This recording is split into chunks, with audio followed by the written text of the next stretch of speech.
이 메시지로 함께 이게 자꾸만 움직입니다, 목사님. 네. 이거는 네 유니폼 뭐예요? 있어. 아 그래? 찾아봐. 오늘 이 메시지로 외치면서 우리 말씀 시작할게요. 시작. 사랑하고 축복합니다. 사랑하고 축복합니다. 우리 지지난주에 들었던 말씀.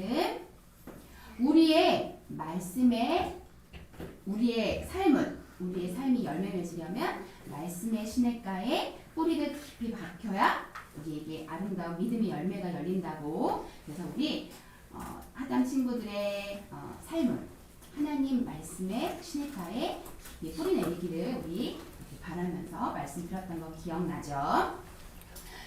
요즘에 이렇게 길에 선생님 요즘에 걷기를 하고 있는데 길에 이렇게 뛰는 사람들 봤어요? 못 봤어요? 봤어요. 러너라고 하죠.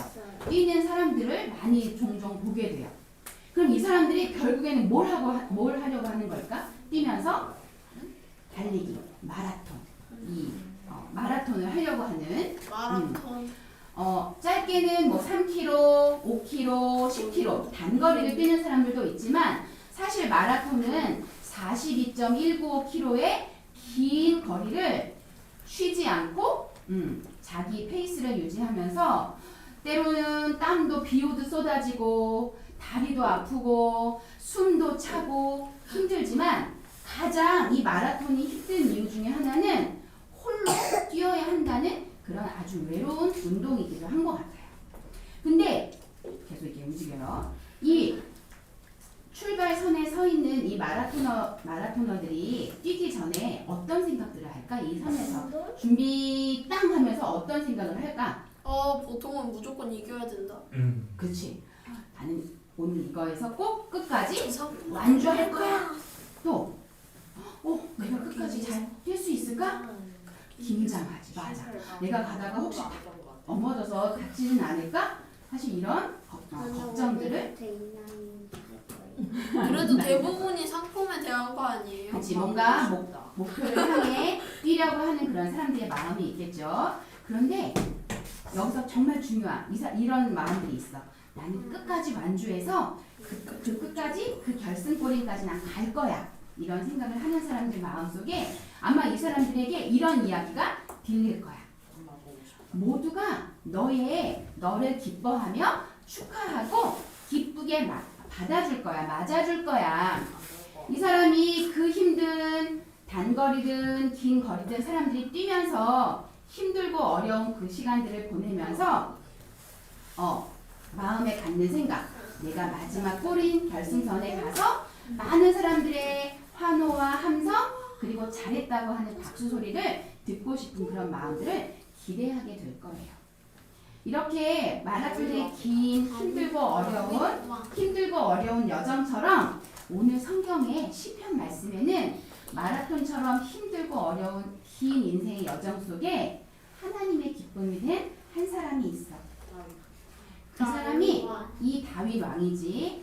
다윗 왕은 양을 지키기 위해 늑대와 맹수들과 싸웠고 또 왕이 된 다음에는 왕 되기 전에는 사울 왕을 지키기 위해서 악한 영을 화풀을 키면서 지키기도 했고 또 왕이 된 다음에는 나라와 백성을 위해 다른 나라 사람들과 다른 나라 민족과 싸워서 승리를 갖기도 됐지.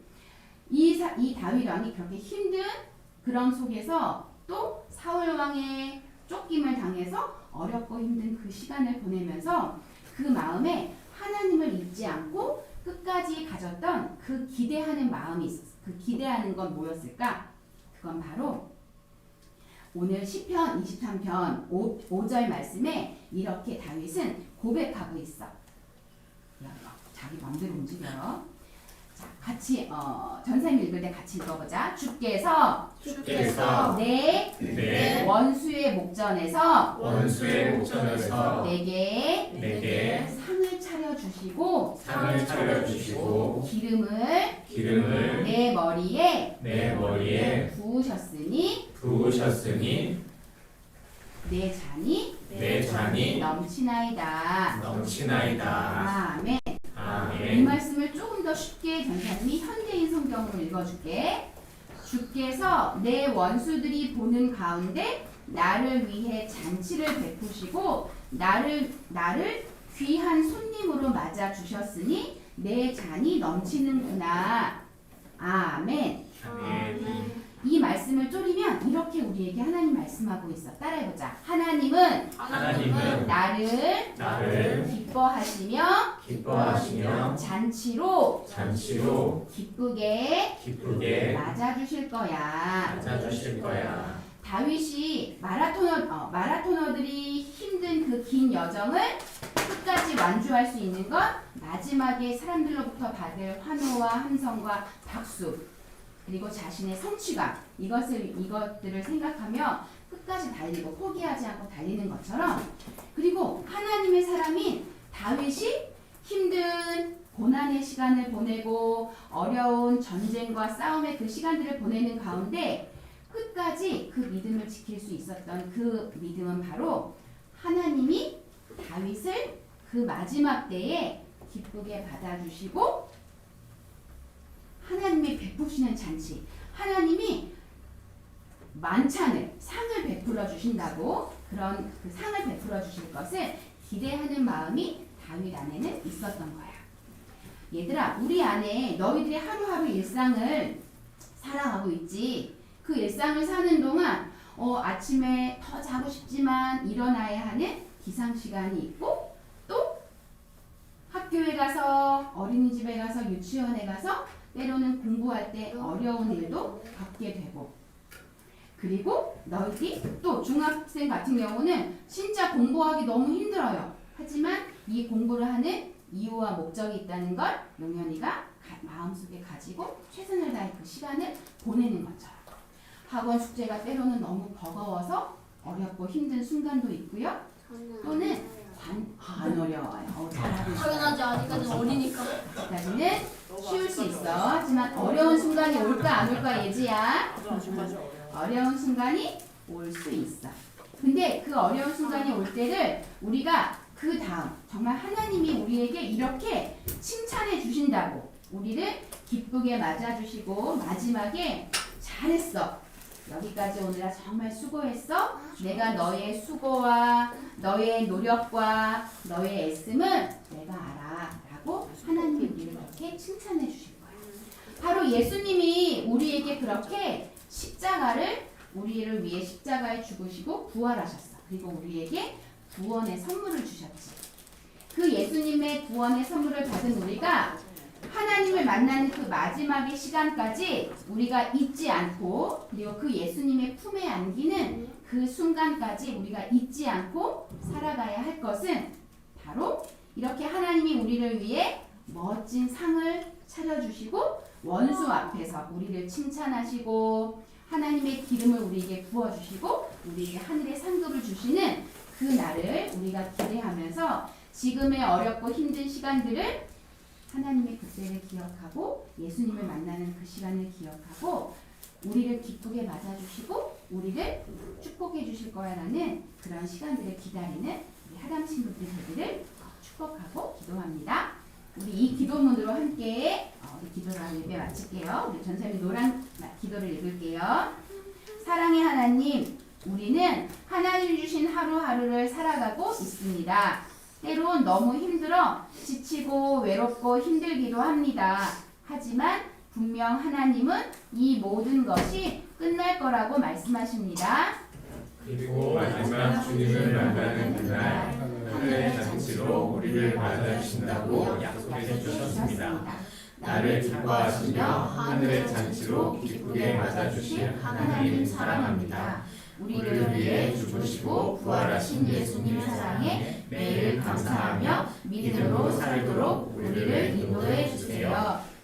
예수님의 이름으로 기도합니다. 아멘.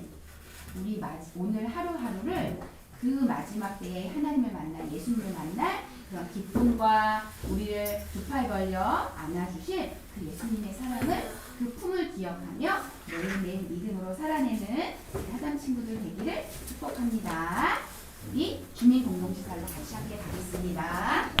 예수님 나의 왕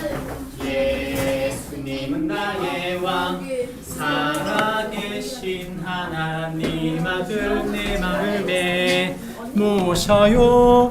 어서 오세요.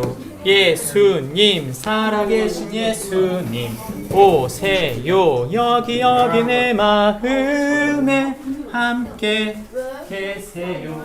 나의 왕.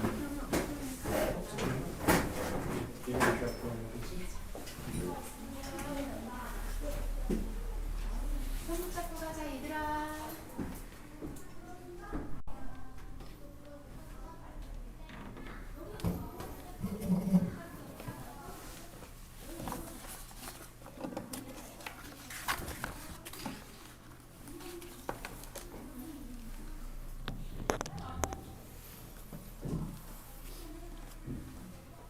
성경에 나오는 인물들 중 가장 극적인 인물 한 사람을 뽑아라고 한다면 저는 그 사람이 다윗일 것이다 생각합니다. 왜 그런가? 그는 베들레헴 출신입니다. 성경을 살펴보면 베들레헴은 촌 중에 촌이에요. 그리고 그 중에 한 집안의 막내, 7 아들 중 맨 막내로 태어났습니다. 지금이야 더 시간이 뒤늦게 나오는 아이들을 더 귀하게 여기지만 농경사회에서는 자녀들을 일꾼으로 봤던 것이죠.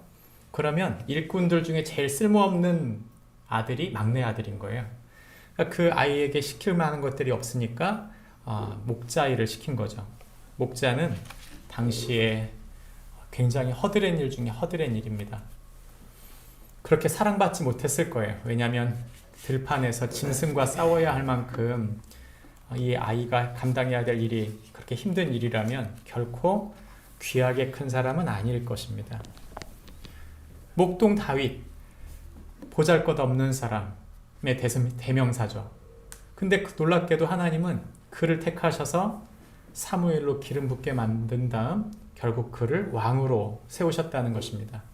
우리가 보고 있는 이 그림은 다윗의 대관식 그림입니다. 생각해 보세요. 귀한 귀족 출신도 아니고 그렇다고 해서 부한 사람도 아니고 많이 배운 사람도 아니고 명예의 고귀함을 아는 것도 아니고 인생의 가치를 아는 사람들도 아닐 텐데 왜 하나님은 이런 다윗을 이렇게 높게 세우셨을까요? 저는 우리 자신이, 우리 인생이 꼭 다윗의 후손 같다 생각이 들어요. 예수 그리스도를 따르는 많은 사람들은 누구나 다윗처럼 약점을 가지고 있습니다. 그런 교회 공동체를 하나님은 하늘의 계획을 이루시는 하나님의 사람들로 묶고 그 안에서 하늘의 계획을 이루어 가시는 거죠. 1960년대에 웨스트민스터라고 하는 총회에서 웨스트민스터 소요리 문답을 만들었습니다. 다시 말하면 성경을 분석하고 분석해서 교리로 체계화시킨 것이죠. 그 체계화시킨 이 웨스트민스터 교리의 내용은 단순히 한 교회가 믿은 것이 아니라 총회 전체, 다시 그때 당시에 영국의 의회와 그리고 청교도를 포함한 많은 신학자들이 이것을 인정하고 받아들인 것입니다. 이 웨스트민스터 소요리 문답에 보면 63문의 문항이 이런 질문입니다. 유형교회의 특권은 무엇인가 하는 것이죠. 다시 말하면 유형교회, 내가 예수님 믿는다고 그러면 그 사람은 교회예요. 이미 그건 무형교회죠. 그런데 예수님을 믿는 사람들이 함께 모여서 함께 하나님의 사람으로 누리는 하늘의 특권이 무엇이냐라는 질문에 이렇게 답하고 있습니다. 유형교회가 갖는 특권은 하나님의 특별한 보호와 관리 밑에 있는 것과 그의 모든 적의 반항에도 불구하고 모든 시대에 있어서 보호를 받으며 보존되는 것들이다. 성도의 교통과 구원의 방편과 복음의 역사로 오는 은혜의 초청이다. 이렇게 말했습니다. 곧 교회 모든 회원들에게 누구든지 그를 믿으면 구원을 얻고 그에게 오는 자를 한 사람도 버리지 않으시겠다고 증언하는 그리스도에 의한 은혜의 초청을 누리는 특권이다. 이렇게 말합니다. 복잡한 얘기처럼 보이지만 한마디로 줄이면 하나님이 하나님의 아들로 하나님의 백성으로 그를 눈여겨 보호하실 뿐 아니라 지극히 사랑하시겠다고 하는 약속을 하고 있다는 것입니다. 이 유언교회가 가지고 있는 이 특권은 이 보호와 교제 그리고 하나님의 통치로 이루는 하나님의 은혜의 사랑들을 우리가 누리고 있다고 하는 것인데 실상 우리가 그런 것을 충분히 누리고 있는가? 저는 충분히 누리지 못하고 있다라고 생각합니다. 이유는 무엇인가 하면 대부분의 많은 사람들이 이 귀한 하나님 주시는 소중한 자리와 소중한 특권들을 잊어버린 채 세상에 물들어 세상의 가치에 부합하여 그것에 쫓겨 살기 때문이죠. 쫓겨 사는 사람들의 특징은 이것입니다. 내가 생각해, 내가 고민하고 내가 풀어가야 된다고 생각합니다. 하나님의 말씀에 묻거나 하나님이 인도하신다고 믿거나 그분의 특별한 계획이 있다고 생각지 않고 내 지혜와 내 능력과 내 여건 속에서 무엇인가 내가 해야 된다거나 강박관념에 빠져서 답답함으로 사는 것이죠. 저는 그것이 그리스도인들, 예수님 믿으면서 하나님의 특권을 누리지 못하는 사람들의 안타까움이라고 생각합니다. 정반대로 그런 답답하지 않고 정말 하나님 따르는 사람은 어떻게 나오느냐? 우리가 보고 있는 지금 시편은 이렇게 말하는 것이죠. 그는 노래하게 돼 있다. 무엇을 노래하는가? 그는 시편 속에 보면 시편이 쓰여진 이유를 C.S. 루이스가 이렇게 말하는데 시편은 시로서 읽어야 한다. 다른 서정시처럼 일정한 형식을 갖고 있으면서도 파격과 과장이 들어있는 논리적 연관성보다는 정서적 연관성을 갖고 있는 시로서 말이다. 그렇지 않으면 그 속에 들어있는 것은 놓치고 없는 것은 있는 것처럼 착각하게 된다. 다시 말하면 시편이 노래하고 있는 그 본질적 노래의 가사 속에서 하나님은 선명하게 우리에게 말씀하고 있다는 것을 C.S. 루이스는 말해주고 있는 것이죠. 시편을 묵상하다 보면 무슨 얘기인지 모르니까 시편에 나오는 몇 단어를 붙잡고 되게 감동받는 경우가 많거든요. 근데 가만히 보면 맥락이 없어요. 시편이 말하고 있는 진짜 핵심적인 요소와 시편이 말하고 있는 우리에게 주고 싶어하는 진짜 강력한 메시지는 다 잊어버린 채 마치 우리가 왜 10대 아이들이 노래 들을 때 그냥 왜 아이돌 노래 듣는 방식으로 음이 좋으면 그냥 흥얼거리는 거죠. 가사가 좋은지 나쁜지를 생각하지 못하고 하는 것처럼요. C.S. 루이스가 경고하고 있는 건 그것입니다. 시편에 나오는 내용을 그저 한 자락 한 단어에 감동받으려고 하지 말고 정확한 맥락과 주시고자 하는 메시지가 무엇인지 붙잡아야 된다. 그리고 그것을 붙잡았을 때 노래해야 된다고 하는 것입니다. 그것은 강력한 것이고 우리를 흔들리지 않게 하기 때문입니다. 오늘 우리는 어떻게 하면 우리가 성도의 특별한 권한은 무엇이고 어떻게 그것을 누려갈 것인가에 대한 이야기를 해보려고 합니다. 이에 대한 핵심이 시편 19편 10절부터 14절에 있습니다. 나눠서 읽습니다. 금 곧 많은 순금보다 더 사모할 것이며 꿀과 송이꿀보다 더 달도다. 주의 종이 이것으로 벌을 받고 이것을 지킴으로 상이 크니이다. 자기 허물을 능히 깨달을 자 누구리요?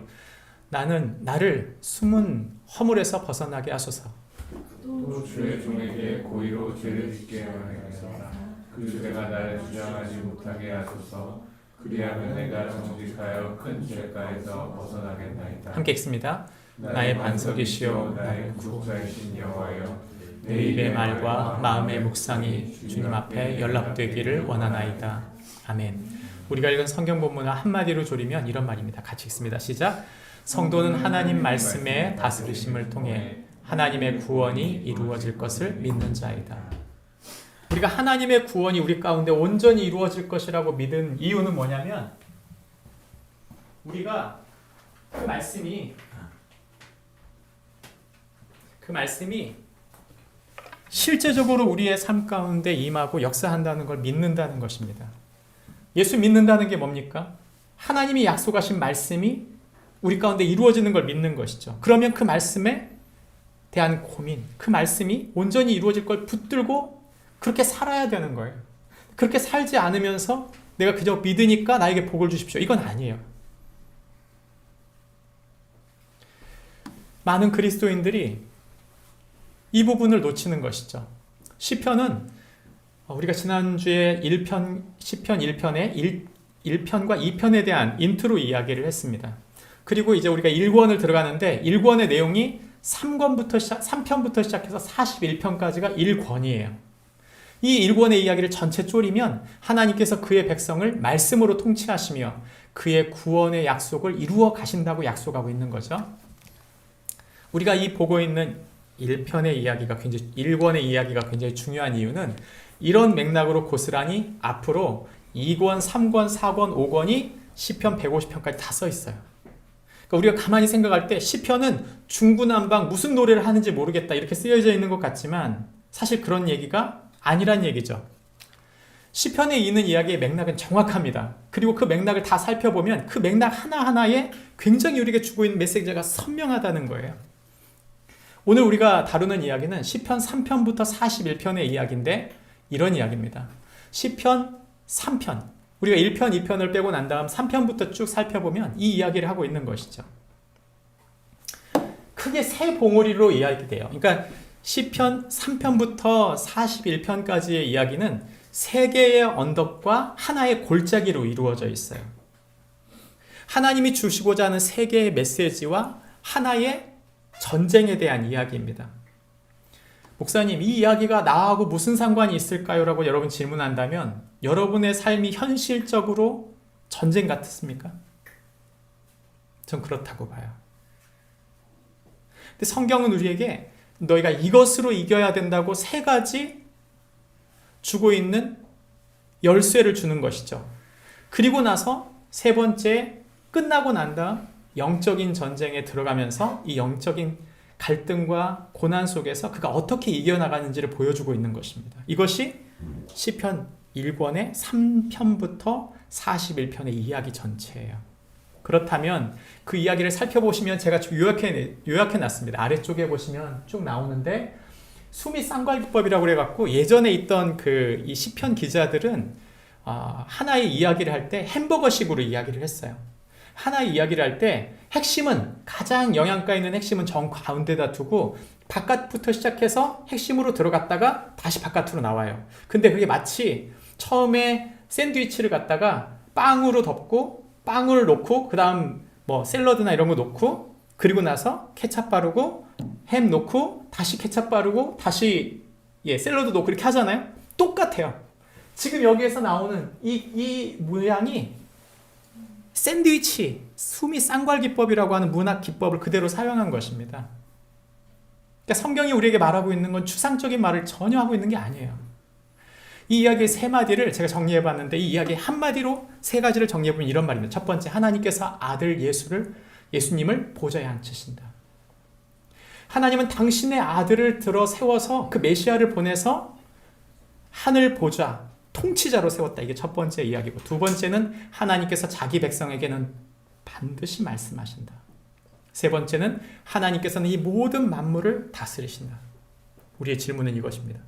이 세상이 지금 엉망진창인데도요, 하나님, 제가 지금 혼란스러운데도요, 제가 예수님을 다 모르는데도요, 하나님 여전히 다스리십니까? 라고 질문한다면 이렇게 말합니다. 분명히 다스린다. 우리가 성경을 믿는다고 하는 건 추상적 개념을 믿는 게 아니에요. 전 한국교회가 어느덧 너무 많은 혼란한 기도를 하고 있다 생각해요. 하나님의 뜻을 구하고 있는 게 아니라 자기 기도를 하고 있어요. 여러분 한국교회를 걱정하는 분들 중에 이런 말 하는 부분이 있어요. 하나님은 한국교회에 부흥을 주지 않았는데 목회자들이 스스로 부흥하고 있다, 이런 말을 했어요. 전 그 말이 맞다고 봐요. 상업적인 부흥이 부흥이라고 착각하는 것이죠. 예수 제자를 생산해내지 못하면, 우리가 하나님의 말씀을 정확히 듣고 그 말씀이 내 삶을 다스리지 못하고 내 마음에 운용되지 않는다면, 적용되지 않는다면 사실 여러분 가짜가 될 수 있어요.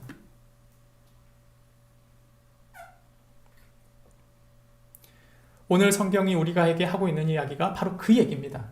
오늘 이야기의 맥락 속에 첫 번째 이야기입니다. 첫 번째 이야기는 그의 아들을 하나님은 그의 보좌에 세우셨다, 이 이야기를 하고 있는데, 이 이야기는 성경의 복음에 대한 이야기입니다. 하나님은 그의 아들을 통해서 영광을 받으시는 분이세요. 성경에 보면 8편이 그 핵심인데, 정중앙의 가장 핵심인데, 시편 8편을 읽어보면 그 내용이 이렇게 나옵니다. 사람이 무엇이기에 주께서 그를 생각하시며 인자가 무엇이기에 주께서 그를 돌보시나이까. 그를 하나님보다 조금 못하게 하시고 영어와 존귀로 관을 씌우셨나이다. 이런 내용이 나와요. 이 8편에 나와 있는 이 내용이 어떤 내용인가? 이 앞에 있는 단어가 두 개가 있죠. 사람이라는 단어와 인자라는 단어가 있습니다. 이 인자, 사람의 아들이라고 하는 인자라는 단어는 다니엘서, 예언서에서 나올 뿐만 아니라 나중에 예수님께서 본인을 말씀하실 때 누구라고 그래요? 인자라고 표현하세요. 누가복음에 특히 자신을 인자, 사람의 아들이라는 표현을 계속 쓰시는데 이유가 뭐죠? 그냥 내가라고 말하면 되는데 왜 굳이 인자라는 말씀을 쓰셨는가? 그 인자라는 말이 히브리 말로 아담이라는 뜻이에요. 그러니까 우리가 방금 읽었던 8절에 나오는 이 사람 앞에 있는 단어는 에노시라고 하는 단어지만 그 두 번째에 있는 인자라고 하는 단어는 아담이라는 단어죠. 아담이라는 단어가 뭡니까? 아담이 흙이에요. 예전에 여러분 왜 좀 좋은 흙을 색깔이 뭐죠? 붉어요. 예, 맞아요. 좋은 흙이라고 하면 우리 보통 이렇게 흙을 보면 붉죠. 아담이라는 뜻이 붉다라는 뜻이에요. 흙을 가지고 사람을 지었죠. 하나님이 흙을 가지고 사람을 지은 거예요. 하나님의 형상으로 세우신 거예요. 근데 인류가 뭡니까? 사람들이 이 두 가지로 나눠지는 거예요. 그냥 생물학적 인간과 하나님이 지은 아담이 있는 것이죠. 성경은 그래서 이 두 가지를 나눠서 이 신약에 가다 보면 나눠서 이야기하고 있어요. 신약 성경 말씀 가운데 이런 말씀이 있습니다. 로마서 5장 15절 말씀 가운데 이 은사라는 말은 은혜, 선물이라는 뜻이에요. 그래서 이 선물은 그 범죄와 같지 아니하니 곧 한 사람의 범죄를 인하여 많은 사람이 죽었은즉 더욱 하나님의 은혜와 또한 한 사람 예수 그리스도의 은혜로 말미암은 선물은 많은 사람에게 넘치느니라 이렇게 말했어요. 다시 말하면 한 사람 때문에 죄가 세상에 들어와서 선악과를 먹고 아담 한 사람 때문에 모든 사람이 멸망하게 되었는데 하나님이 두 번째 아담이 한 사람을 통해 많은 사람을 이제는 살려내기로 결정하셨다는 것이죠. 그러니까 이 본문이 무슨 얘기를 하고 있느냐? 한마디로 이런 얘기입니다. 예수 그리스도를 통해 죽어가는 인류를 살리기로 하나님은 작정하셨다. 그것이 바로 성경이 하는 이야기죠. 성경에 보면 되게 누추하지만 엄청난 영광스러운 이야기가 하나 있어요. 그게 뭐냐면 마태복음 3장에 나오는 이야기인데요. 이걸 왕의 대관식이라고 말합니다. 그러니까 생각해보면 2000년 전에 그 세례 요한이라고 하는 사람이 예수님에게 세례를 주는 장면이에요. 2000년 전에. 그냥 표면적으로 보면 에세네파 세례 요한은 광야에서 양털 가죽을 입고 살던 사람입니다. 메뚜기 먹고요. 꿀 먹고요. 자연식을 했던 사람이에요. 왜요? 하나님 앞에 순결하게 살고 싶어서 하나님 말씀만 붙들고 하나님의 뜻 구원자를 기다리면서 살던 사람이에요. 세상과는 완전히 동떨어진 사람입니다. 야인이에요, 그냥. 그런 사람이 어느 날 하나님의 성령이 임하고 난 다음에 요단강가에 와서 사람들에게 메시지, 성경에 있는 말씀을 그대로 전하면서 뭐라고 말하냐면 회개하라. 하나님의 나라가 가까이 왔다라고 말하면서 사람들에게 회개를 선포해요. 그러니까 많은 사람들이 요한이 듣는 메시지는 자신들이 그렇게 신앙생활 열심히 한다고 생각했던 성전에 있던 제사장의 이야기와 전혀 다른 거예요. 율법을 지켜라. 더 많이 헌금해라. 더 많이 봉사해라. 더 하나님 백성 되어라라고 말하는 성전에 있는 이야기와 전혀 다른 요단강에서 세례 요한이 말씀을 선포할 때 사람들이 그것이 하나님의 뜻이라고 생각하고 거기로 왔던 것이죠. 왜요? 왜 거기 왔습니까? 말씀의 본질을 얘기하고 있기 때문이에요. 말씀이 살아있었기 때문입니다. 그 말씀이 그 사람들이 어떻게 살아야 할지 무엇이 본질인지를 깨닫게 하고 있었기 때문이에요. 겉으로 보기엔 예루살렘 성 안에 성전이 마치 하나님의 뜻을 말하고 있는 것처럼 보이지만 그러지 않았던 거죠. 그게 상업적인 돈으로 운영되고 있는 것이라는 걸, 경제적인 공동체라는 걸 그들이 알았던 거예요. 그랬을 때 세례 요한이 예수님을 보게 된 거예요. 예수님이 오시는 걸 보고 나서 보라, 하나님의 어린 양이로다. 세상 죄를 지고 가는 하나님의 어린 양이로다 하면서 예수님에게 세례를 주는 장면이죠. 주님, 제가 어떻게 당신에게 세례를 줍니까? 제가 세례를 받아야죠. 라고 말할 때 예수님께서 자신에게 세례 줄 것을 허락하십니다.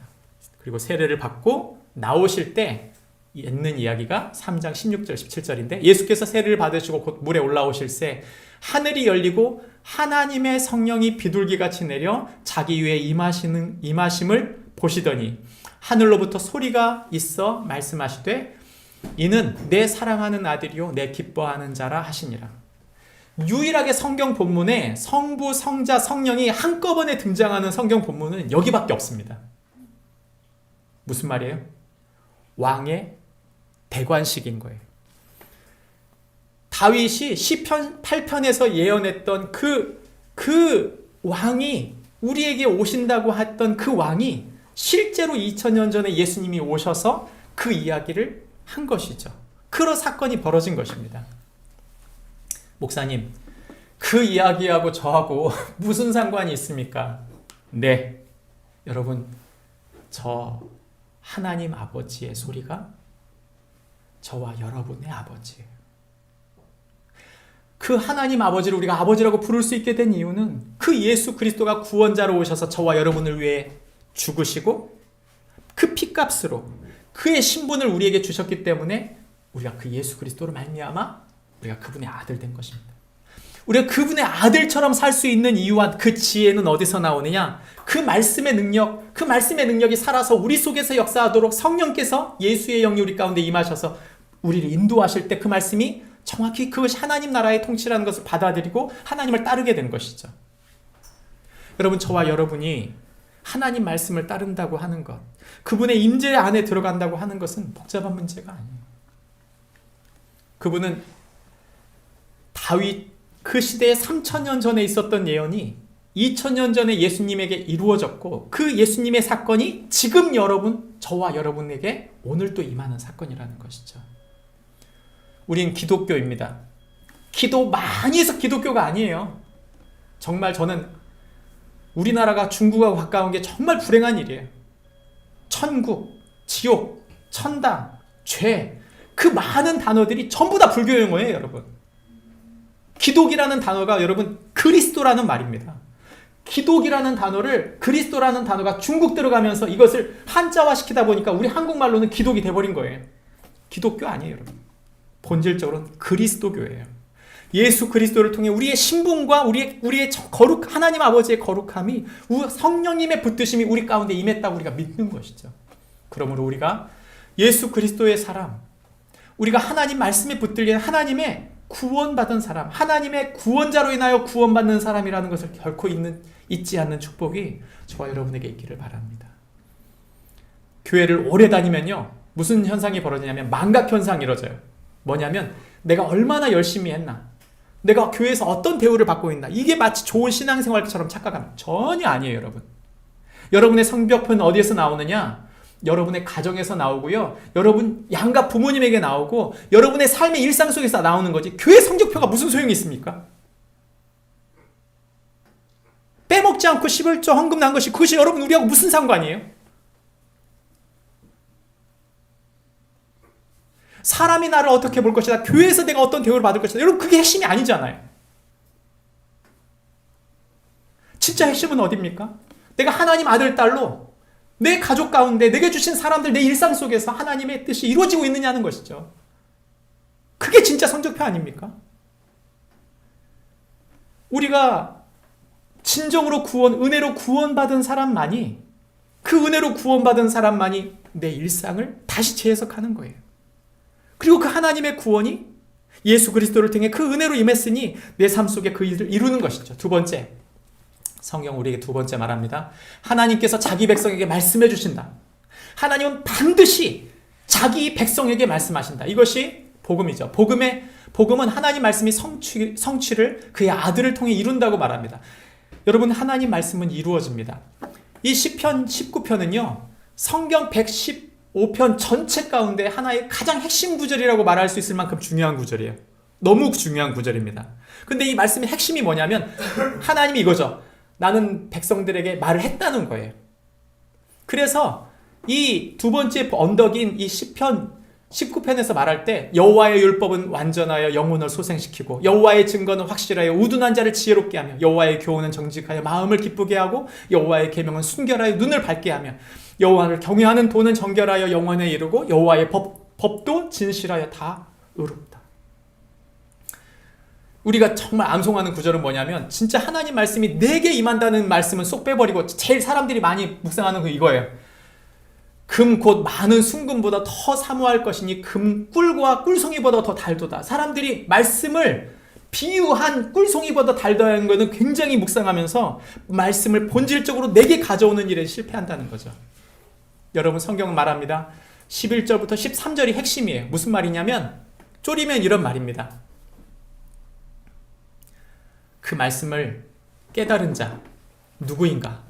나를 숨은 허물에서 벗어나게 하소서. 이렇게 말합니다. 고의로 죄를 짓지 않게 하사 그 죄가 나를 주장하지 못하게 해주십시오. 말씀의 구절이 이거예요. 고의로 죄를 짓지 말게 하사. 여러분 뭐가 고의예요? 내 생각 내 맘대로 생각하고 내 판단대로 살지 않게 해주십시오. 왜냐? 그렇게 살면 반드시 뭐가 열매 맺힌다고요? 이렇게 말합니다.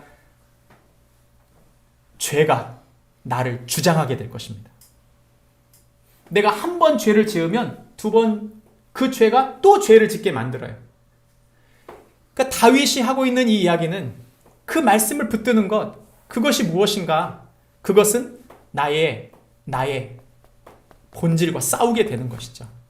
본질과 싸운 사람마다 하나의 특징이 뭐냐면 정직한 거예요. 그 말씀에 부딪히려고 하는 사람마다 정직한 거죠. 그래서 내가 정직하여 큰 죄가에서 벗어나겠나이다 말합니다. 제가 우리 자녀들에게 정말 기대하고 있는 게 있는데 우리 아이들이 정말 하나님을 사랑하는 거예요.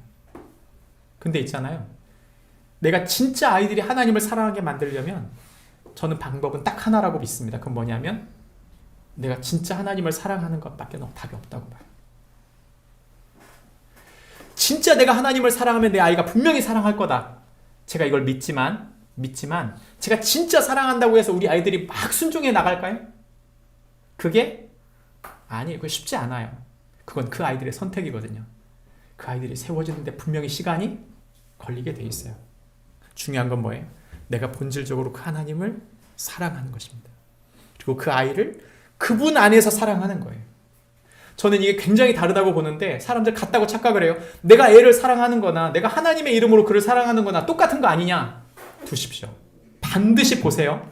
내가 하나님의 아들 되어 그 아이를 사랑하면 그 아이가 하나님 자녀가 될 수 있지만 내가 인간적인 이용주로 내 자녀를 사랑하면 이 아이들은 분명히 나하고 똑같은 아이로 자라게 돼 있어요. 애들이 내가 주고 있는 사랑이 하나님 아버지 즉 하나님의 아들로서 이용진이 나를 사랑하고 있는 것인지 인간 이용진이 나를 사랑하고 있는 것인지 이 아이들이 모를까요? 저는 믿어요. 알고 있다고. 아이들이 본질적으로 본인들이 싸우지만 그 본질을 본인이 싸우고 난 다음에 아이들이 선택하게 되는 것이죠. 그래서 끊임없이 그렇게 하나님을 사랑하고 그 하나님의 뜻을 이루는 사람으로 살려면 어떻게 해야 된다? 이렇게 말합니다. 하나님을 반석으로 그분의 구원을 의지하여 살아야 된다. 14절에 말합니다. 내 입의 말과 마음의 묵상이 주 앞에 연락되기를 원하나이다. 주님 제가 주의 말씀으로 사로잡혀 있게 해주십시오. 철저히 그 말씀에 붙들려 있게 해주십시오. 목사님 뭐 다윗처럼 왕식이나 저에게 무슨 그런 큰 대단한 일이 있을 거라고. 여러분 만약에 여러분이 그렇게 생각한다면 여러분의 인생은 거기가 끝이에요. 한국교회는 대가 끊어졌어요. 왜 대가 끊어졌을까요? 교회 와서 열심히 하거든요. 집에 가면 뭐예요? 그냥 장로님인데 그냥 아빠예요. 목사님인데 그냥 아빠인 거예요. 하나님의 아들도 아니고 하늘 왕자도 아니에요. 그냥 아빠예요. 그냥 인간적인 아빠. 그러니까 애들이 신앙을 포기하는 겁니다. 왜 목사님 아들 딸들이 나중에 하나님 사람으로 세워지지 못하나요? 잡들이거든요. 사춘기 잡들여요. 예배 안 나오면. 저도 속이 탑니다. 인간적인 마음으로. 자고 있거든요 지금. 어제도 11시에 와야 된다. 예배를 드려야 된다. 여러분 사춘기 아이들 말 안 들어요. 그럼에도 불구하고 기다릴 것을 기다리면서 내 일을 감당하는 것입니다. 분명히 서요. 전 그걸 믿어요.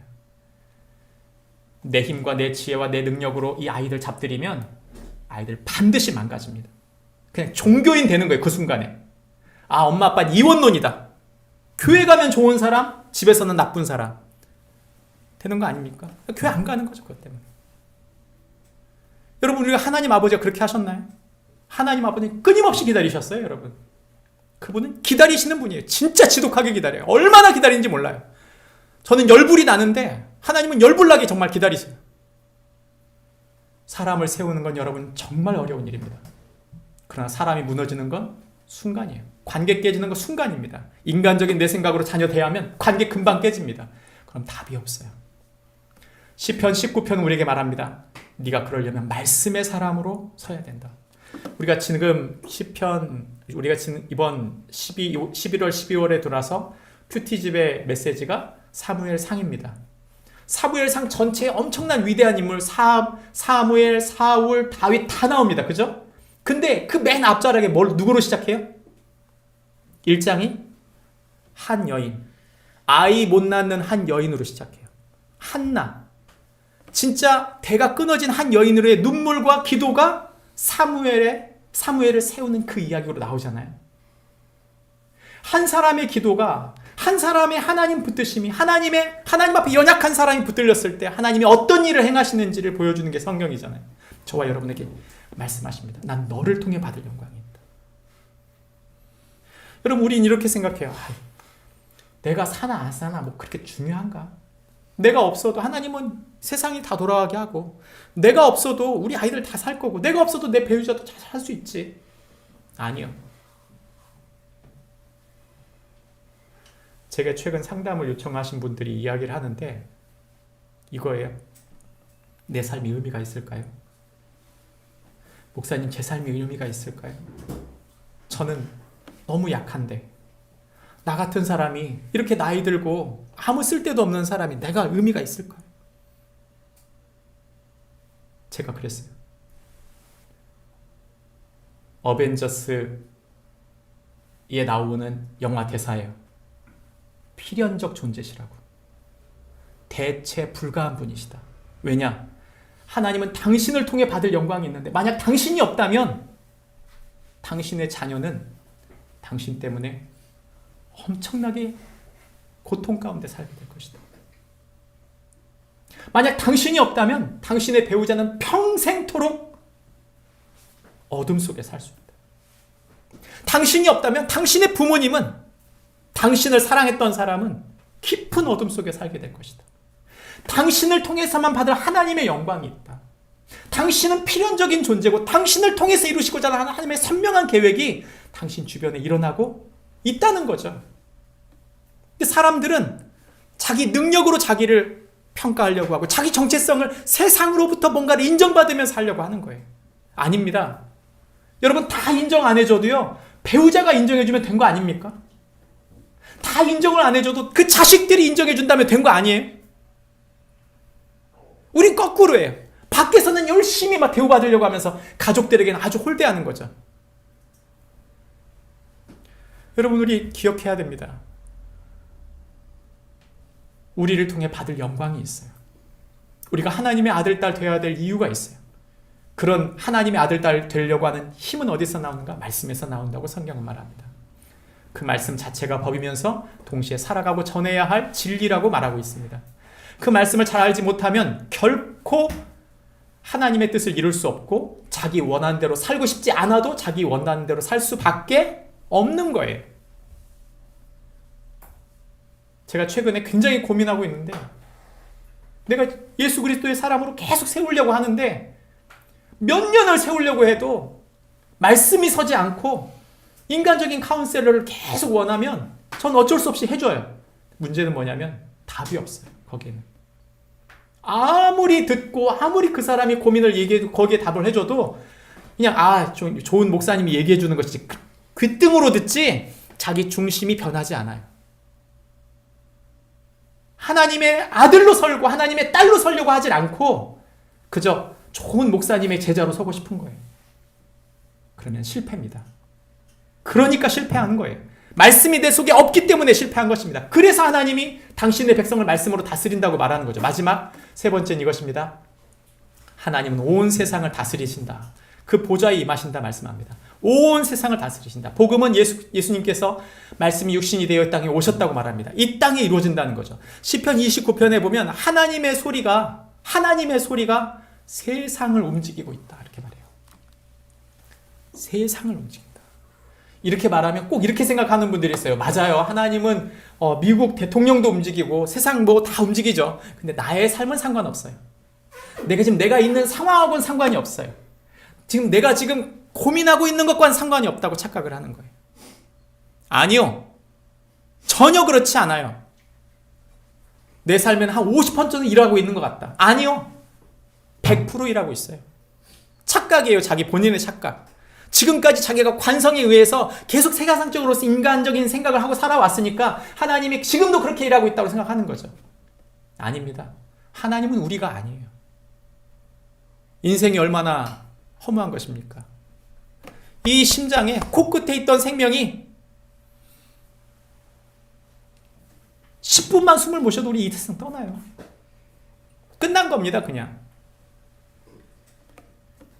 우리 하나님께서 우리 세상에 있는 모든 일상의 모든 구석구석을 하나님의 통치로 다스리고 계신다.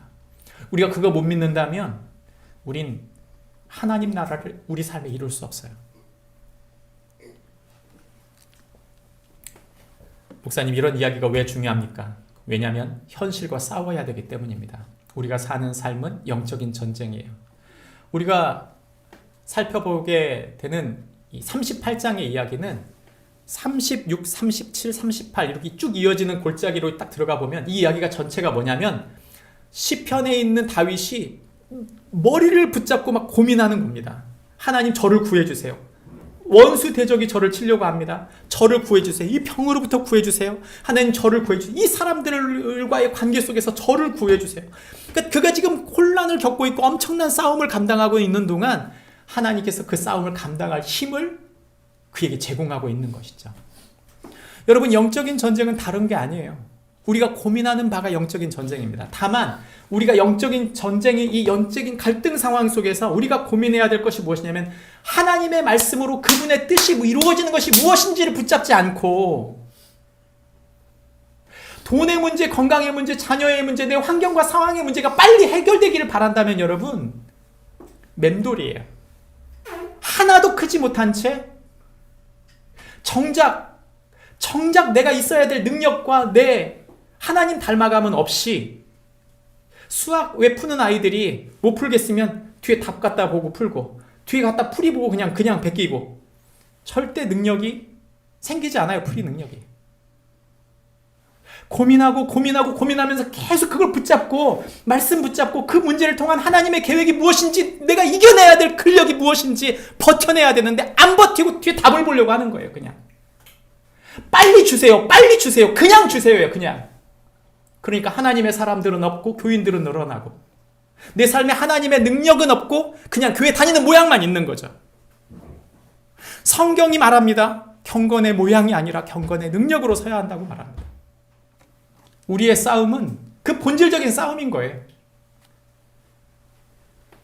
그래서 38편에 이렇게 말합니다. 또 악으로 선을 대하는 자들이 내가 선을 따른다는 것 때문에 나를 대적합니다. 여호와여, 나를 버리지 마소서. 나의 하나님여, 나를 멀리하지 마소서. 속히 나를 도우소서. 주 나의 구원이시여. 다윗이 얼마나 갈급한 심정으로 지금 그 바닥을 뜯으면서 기도하고 있는지, 그의 기도가 얼마나 애절한지를 볼 수 있는 대목이에요. 말씀을 마치려고 합니다. 여러분, 우리가 사는 시대를 저는 어둠의 시대라고 생각합니다. 이 시대는 편하게 살 수 있어요. 전제 조건이 그거죠. 돈이 있다면, 권력이 있다면, 기회가 된다면 여러분 그렇게 살면 돼요. 근데 문제는 여러분, 인생은 그게 아니에요. 우리가 지난주 수양에 갔다 왔는데 수양이 이게 뭐였어요? 하나님 우리에게 주신 메시지가 인생은 나그네 길이다. 너희가 무엇인가를 가지고 놀러 간 게 아니고 놀이동산 간 것이 아니라 너희들 지금 전쟁터가 있는 거다. 인생의 수많은 시험과 환난 속에서 너희가 어떻게 하나님의 아들, 하나님의 딸이 될 것인지에 대한 고민을 하고 살아야 된다고 이야기한 것이 우리 지난주 들었던 나그네 여정 아닙니까? 필그림. 우리를 붙들고 우리를 힘있게 세우는 게 뭘까요? 제가 제일 하고 싶지 않은 게 뭐냐면 새벽 예배예요. 어떤 놈이 만들어갖고 이렇게 고생을 시키나. 예수님이 만드셨죠. 어떤 분이 그러더라고요. 옥하는 목사님이 하신 얘기 기억해보니까 새벽 예배하는 거 없다면 진짜 목사 좋은 직업이라고. 진짜 좋은 직업이에요. 근데 여러분 정말 너무 일어나고 싶지가 않아요. 제가 은혜세대로 공동체를 섬기면서 변태영 간사님이 허락해줘서 아래 핸드폰 가게에서 새벽 예배를 시작했어요. 왜냐하면 집에서는 새벽 예배가 안 되더라고요. 불가능해요. 집에서 일어나서 그냥 말씀 묵상 그건 불가능이더라고요. 나와야 돼요. 그렇게 제가 12년을 했는데 제가 지금 목회를 하면서 제가 하나님께 이끌리고 있다고 믿는 가장 강력한 그 모든 시간 다 새벽에서 왔어요.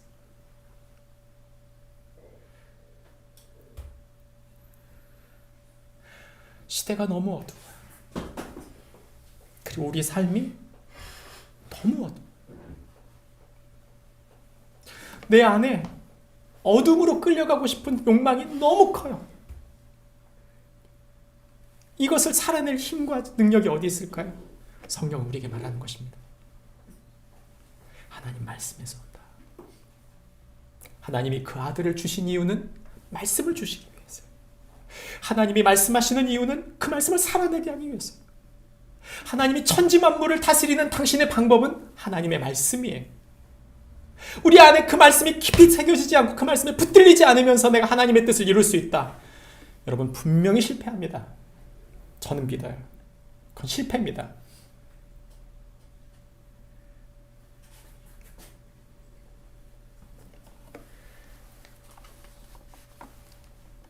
다윗은 우리에게 말합니다. 주의 말씀은 내 발의 등이요 내 길에 비칩니다. 이 어두운 밤을 지나갈 때 여러분 우리의 한 걸음 한 걸음은 오직 하나님 말씀에 공급받고 하루하루 살아가는 거예요. 말씀을 목사님 읽어서 구원받는다는 게 뭡니까? 마틴 루터는 이렇게 말합니다. 인간의 궁극적 목적은 구원받는 게 아니다. 천국 들어가면 끝난 거다. 착각이에요. 저는 천국 못 들어갈 사람 많다고 봅니다. 이 질문은 전혀 다른 질문이에요. 천국문 앞에서 예수님이 질문할 거라고 봐요. 사람들이. 넌 예수님을 믿느냐? 나를 믿느냐? 네. 그 들어가. 그게 아니라 이 질문이죠. 넌 날 사랑하냐? 넌 진짜 나를 사랑하냐? 그 질문에 대답할 수 없다면 여러분 저는 천국 못 갈 거라고 생각해요.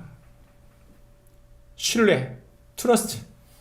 그 단어는 믿음이라는 단어는 결혼식 때 쓰는 단어예요.